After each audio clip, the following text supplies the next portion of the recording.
Hi guys, welcome to my channel. I'm Eva, a mortgage advisor, helping you navigate the gloom world of mortgages. So as the title suggests, this video is going to be about the bills that you're actually going to have to pay when you do buy your own house. Now, I know a lot of you will be buying once you're already renting, so you kind of already know what bills are involved. However, there are also a lot of first-time buyers who haven't rented in the past, who don't really know what bills are involved. So this video is for you guys. It's to show you and make you aware of the additional expenses that you're going to have on top of your mortgage payment. Now, the reason why it's important for you to figure out how much all the additional bills are going to be is basically so that you know what to expect. You'll have a certain budget for your actual monthly mortgage repayment, but then you'll also have a budget for your bills. If you've watched my budget updates video previously, you'll see how much I'm personally spending on my household bills. So that will naturally give you a bit of an idea as to how much things cost. Now, this list of bills isn't exhaustive, so there might be additional things that you're going to have to pay for that I've not mentioned. The reason for that is because I'm basically going off my own expenditure, my own bills, and giving you guys an idea of what to expect. So without further ado, let's jump right into the video.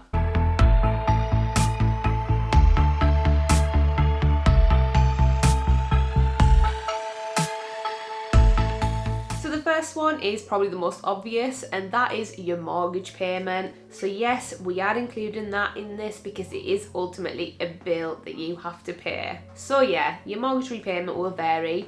It will vary massively because it depends on how much you're borrowing, what your mortgage term is, what your interest rate is, all of that good stuff. So it will vary from person to person. Now, the second bill you're going to have is council tax, which, to be honest, is probably one of the highest bills that you're going to have to pay on a monthly basis.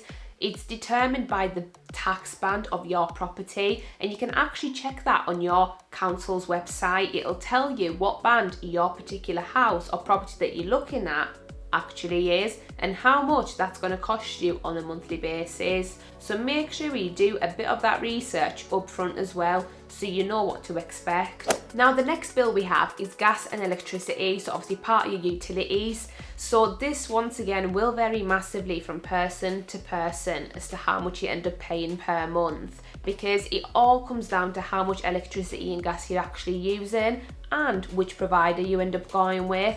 So make sure you do your research on the likes of various comparison websites, and don't be afraid to switch from one provider to the next because it might save you quite a lot of money. Following on from the utilities, the next bill you're going to have is the water bill. Now, rules vary slightly between England and Scotland on this. So in England, you can either have just a normal standard water bill, or you've got a water meter which actually measures how much water you're using rather than going off an estimate based on the property size. Now, in Scotland, your water bill, unless you've got a meter, is normally part of your council tax. So what you may find is that council tax is slightly more expensive in Scotland than it is in England because it actually includes the water charge within it. Now, the next bill you're going to have is buildings and contents insurance. So if you're getting a mortgage to obviously buy the property with, there will be one condition on your mortgage offer, and that's to have buildings insurance. So not necessarily buildings and contents insurance, however, most of the policies nowadays are kind of combined policies, so you get buildings and contents in one policy.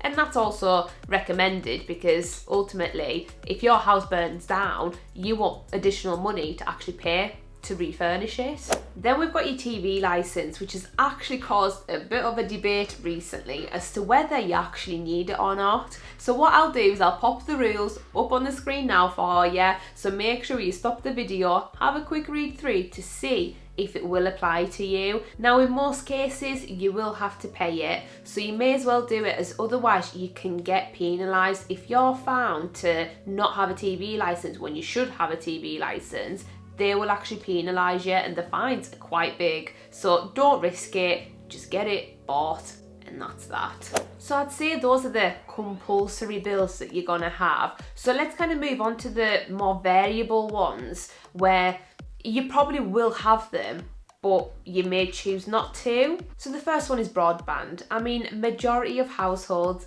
in the UK have broadband, so you will most likely have that bill as well. So once again, comparison websites are brilliant for finding a really good deal. So make sure you're not paying over the odds for it.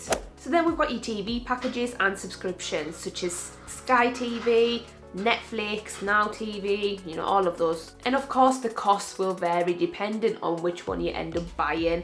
But let's face it, we all have at least one or two of those. So make sure you price that in when you're doing your calculations, as it is classed as a bill. And the last one, and probably one of the most overlooked ones, is your protection policies, your protection insurance. So when you take out a mortgage, you will be recommended to take out life and critical illness insurance. Obviously it's your choice whether you decide to go for it, whether you decide to take that out. However, I cannot stress how important it is to have some sort of cover in place. Now, I do already have a video talking about this and why it's important to have it in place, so I won't bore you with all the details. You can check it out here. But ultimately, make sure you factor that in as a bill as well, because it ultimately is a bill, but it is there for good reason.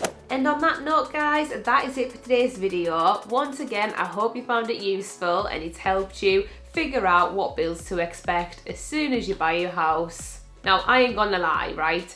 I didn't quite prepare myself for all the additional bills I'm gonna have on top of my mortgage payment. As a 20-year-old who's never rented before, it was really difficult for me to readjust to that and actually calculate them all prior to getting a house.